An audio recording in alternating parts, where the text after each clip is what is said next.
اعوذ باللہ من الشیطان الرجیم بسم اللہ الرحمن الرحیم السلام علیکم ورحمۃ اللہ وبرکاتہ۔ دوستو، امید ہے کہ آپ سب لوگ خیریت سے ہوں گے۔ آج آپ کو ایک جو فقہی مسئلہ ہے اس کے بارے میں چھوٹا سا سیشن دکھانا ہے کہ اللہ سبحانہ و تعالیٰ نے مسلمانوں کے لیے جو اسلام بھیجا، جو دین بھیجا، اس میں رسول اللہ صلی اللہ علیہ وسلم کے فرمان کے مطابق 5 نمازیں فرض کی ہیں۔ ہر مسلمان پہ فرض ہے کہ وہ دن میں 5 دفعہ اللہ سبحانہ تعالیٰ کی نماز پڑھے، عبادت کرے۔ اس کو لے کے کچھ احادیث ہیں جو آپ دوستوں کو دکھانی ہے، لیکن اس سے پہلے قرآن کریم کی آیات ہیں، 2 آیات جو آپ کو دکھانی ہے، جس میں اللہ تعالیٰ یہ چاہتا ہے کہ وہ مسلمانوں کے لیے، ایمان والوں کے لیے آسانی پیدا کرے، نہ کہ مشکلات پیدا کرے۔ تو سب سے پہلے یہ آیت آپ کی اسکرین پہ جو آپ کو نظر آئے گی وہ سورہ البقرہ کی ہے۔ سورہ البقرہ 185 نمبر آیت ہے، جس کے درمیان میں اللہ سبحانہ تعالیٰ فرماتے ہیں بسم اللہ الرحمن الرحیم یرید اللہ بکم الیسر ولا یرید بکم العسر یرید اللہ بکم الیسر ولا یرید بکم العسر۔ خدا تمہارے حق میں آسانی چاہتا ہے اور سختی نہیں چاہتا۔ اللہ پاک ہمارے حق میں آسانی چاہتا ہے اور سختی نہیں چاہتا۔ اسی طرح ایک دوسری آیت ہے سورہ المائدہ کی، اور آیت نمبر 6 ہے، جس میں اللہ سبحانہ تعالیٰ فرماتے ہیں کہ ما یرید اللہ لیجعل علیکم من حرج، خدا تم پر کسی طرح کی تنگی نہیں کرنا چاہتا، خدا تمہارے پر کسی طرح کی تنگی نہیں کرنا چاہتا، یعنی کسی قسم کی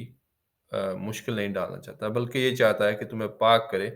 اور اپنی نعمتیں تم پر پوری کرے تاکہ تم شکر کرو۔ یعنی اس میں بھی اللہ سبحانہ تعالیٰ فرما رہے ہیں کہ اللہ کسی قسم کی تنگی نہیں کرنا چاہتا۔ پہلی آیت میں اللہ تعالیٰ فرما رہے ہیں خدا تمہارے حق میں آسانی چاہتا ہے اور سختی نہیں چاہتا، اور یہی حکم ہے کہ لوگوں کے لیے آسانی پیدا کرو اور مشکلات پیدا نہیں کرو۔ اسی طرح حدیث میں بھی یہ بات آئی ہے، یہ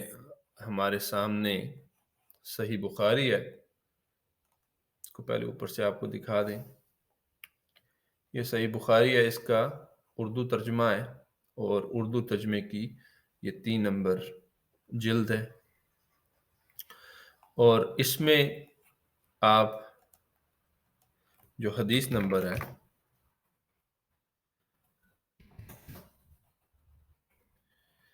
وہ دیکھیے گا،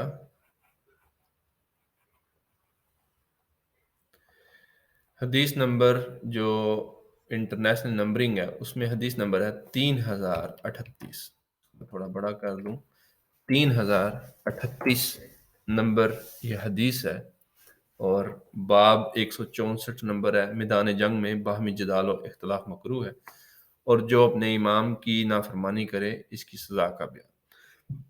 تو اس میں ایک حدیث ہے 3038، حضرت ابو موسیٰ اشعری سے روایت ہے کہ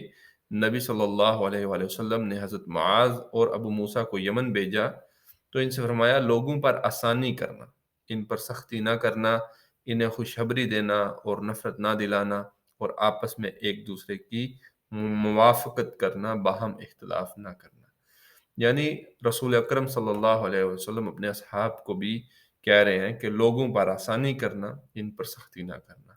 قرآن پاک میں ہم نے دیکھا کہ اللہ پاک بھی چاہ رہے ہیں کہ خدا تمہارے حق میں آسانی چاہتا ہے اور سختی نہیں چاہتا،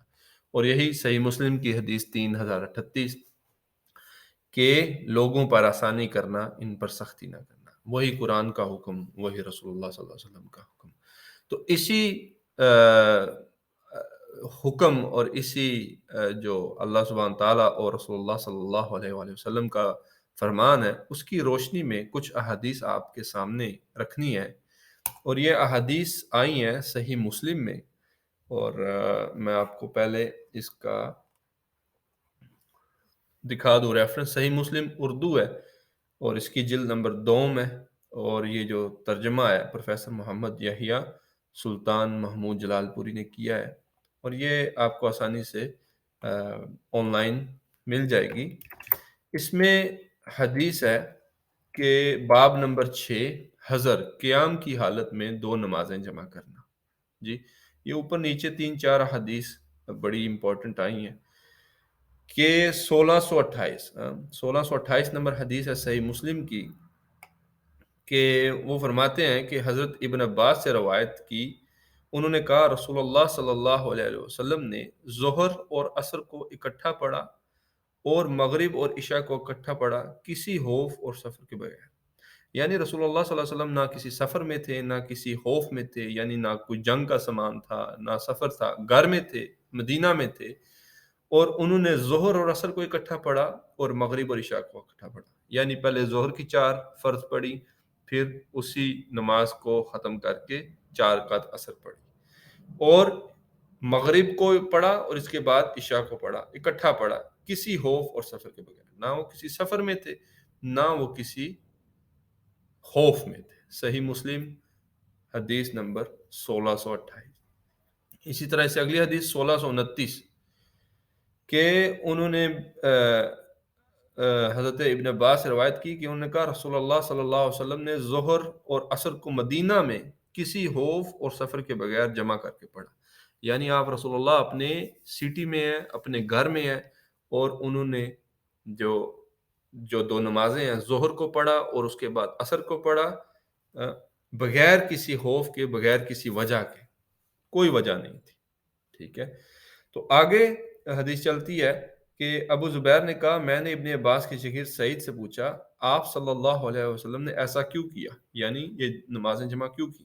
انہوں نے جواب دیا میں نے بھی حضرت ابن عباس سے سوال کیا تھا جیسے تم نے مجھ سے سوال کیا ہے۔ تو انہوں نے کہا آپ نے چاہا، یعنی رسول اللہ صلی اللہ علیہ وسلم نے چاہا کہ اپنی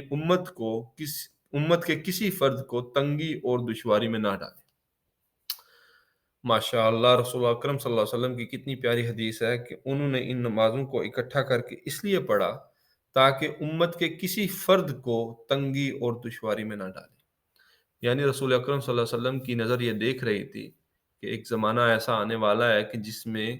ان کی امت کے لیے 5 وقت کام سے یا کسی بھی وجہ سے ان کو چھٹی ملنا شاید دشوار ہو جائے، تو چاہے کوئی خوف نہ بھی ہو، چاہے کوئی ریزن نہ بھی ہو، پھر بھی ان کے لیے ظہر اور عصر کو ایک ہی وقت میں ادا کرنا اور مغرب اور عشاء کو ایک ہی وقت میں ادا کرنا، یہ مطلب یہ قابل قبول ہو جائے، بلکہ رسول اکرم صلی اللہ علیہ وسلم نے خود کر کے دکھایا، یعنی اس کا مطلب ہے یہ سنت ہے۔ ظہر عصر کو بغیر کسی وجہ کے، بغیر کسی خوف کے بھی اکٹھا کیا جا سکتا ہے،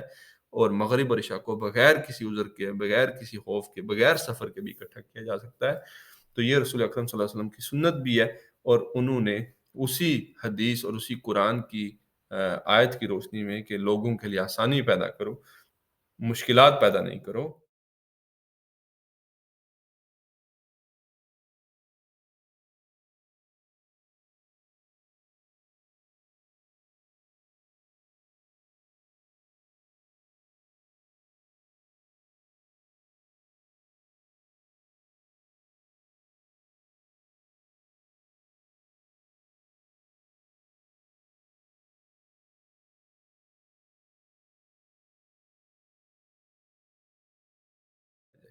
یعنی ظہر کے وقت آپ ظہر پڑھیں، اسی کے ساتھ آپ عصر پڑھ سکتے ہیں۔ مغرب کے وقت مغرب پڑھیں، مغرب کے بعد آپ عشاء پڑھ سکتے ہیں۔ تو یہ انشاءاللہ رسول اکرم کی یہ سنت ہے، اور یہ حکم بھی ہے کہ آپ اگر مشکل ہو، بلکہ مشکل نہ بھی ہو، بغیر عذر کے بھی یہ 2 نمازیں اکٹھی کی جا سکتی ہیں۔ امید کرتے ہیں کہ آپ کو یہ ریسرچ اور یہ احادیث پسند آئی ہوں گی، اور اللہ تعالی ہم سب کو اس پہ عمل کرنے کی توفیق عطا فرمائے۔ السلام علیکم ورحمۃ اللہ۔